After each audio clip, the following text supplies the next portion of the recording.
இயேசுவை பின்பற்றுதல்.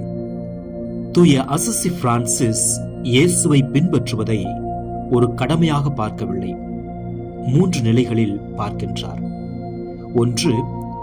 ஆடம்பரமற்ற எளிமை. இயேசுவை பின்பற்றுவது என்பது அதிகப்படியான சுமைகளை குறைப்பதாகும். தேவையற்ற ஆசைகள், சமூக ஊடக ஒப்பீடுகள் மற்றும் உலக புகழை களைந்துவிட்டு உங்கள் இதயத்தை வெறுமையாக்கினால் மட்டுமே அங்கே இறைவனை குடியமர்த்த முடியும்.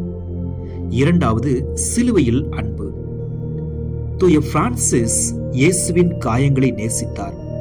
இயேசுவை பின்பற்றுவது என்பது துன்பங்களை ரசிப்பதல்ல, மாறாக மற்றவர்களின் துயரத்தில் அவர்களோடு நிற்பது. காயப்பட்ட உலகில் அன்பை செலுத்துவதே உண்மையான சீடத்துவம். படைப்போடு ஒன்றிணைதல், ஃப்ரெட்டர்னிட்டி.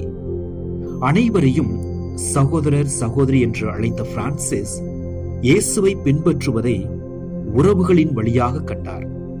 ஏழைகளிடமும் கைவிடப்பட்டவர்களிடமும் இயற்கையிடமும் இயேசுவை காண்பதே அவர் காட்டிய வழி. ஜெபம்.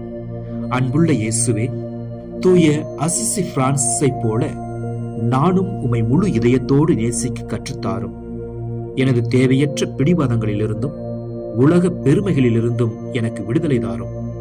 சுயநலத்தை விட்டுவிட்டு பிறருக்கு உதவும் எளிமையான உள்ளத்தை எனக்கு தாரும். துன்பப்படும் போது சோர்ந்து போகாமல் உமது சிலுவையின் அன்பில் வலிமை பெறச் செய்யும். இவ்வுலகில் உமது அமைதியையும் மகிழ்ச்சியையும் கொண்டு செல்லும் ஒரு சிறு கருவியாக என்னை மாற்றியருளும்.